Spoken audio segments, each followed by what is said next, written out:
That's due entirely to drug overdose deaths. The number of children admitted to hospitals for opioid overdoses has doubled since 2004, according to a story recently published in the journal Pediatrics.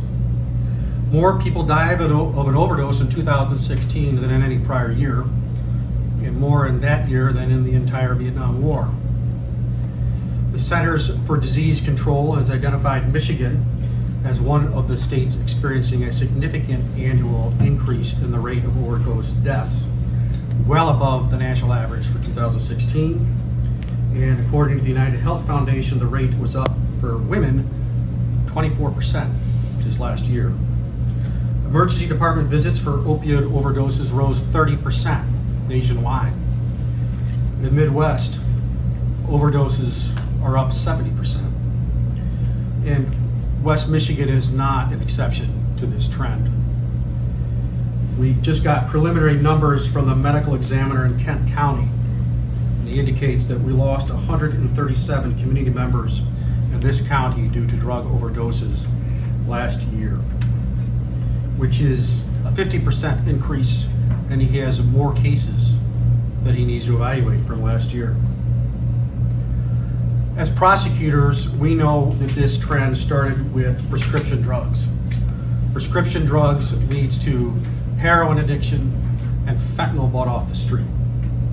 About 80% of heroin users reported using prescription drugs before heroin. And heroin and fentanyl are the major causes of opioid overdose deaths.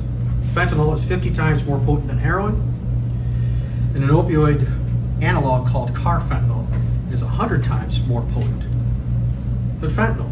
And sadly, sometimes these drugs get mixed in with heroin on the street. Now, I invited you here, though, to talk about 3 areas. One, prevention.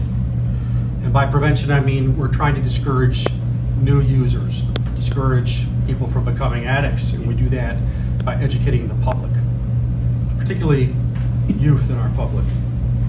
We're also working on prevention. And by that, I mean we're trying to protect those who are currently already suffering from substance abuse disorders. And again, we do that by meeting with health professionals and teaming with those who are providing counseling and other services, including overdose antidotes.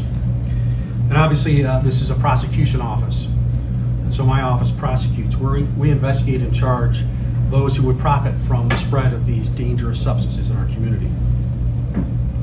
Let me take those in order, because there are some specific things I'd like to talk to you about. First, this coming Monday, my office is teaming with the Granville Public Schools for a community presentation.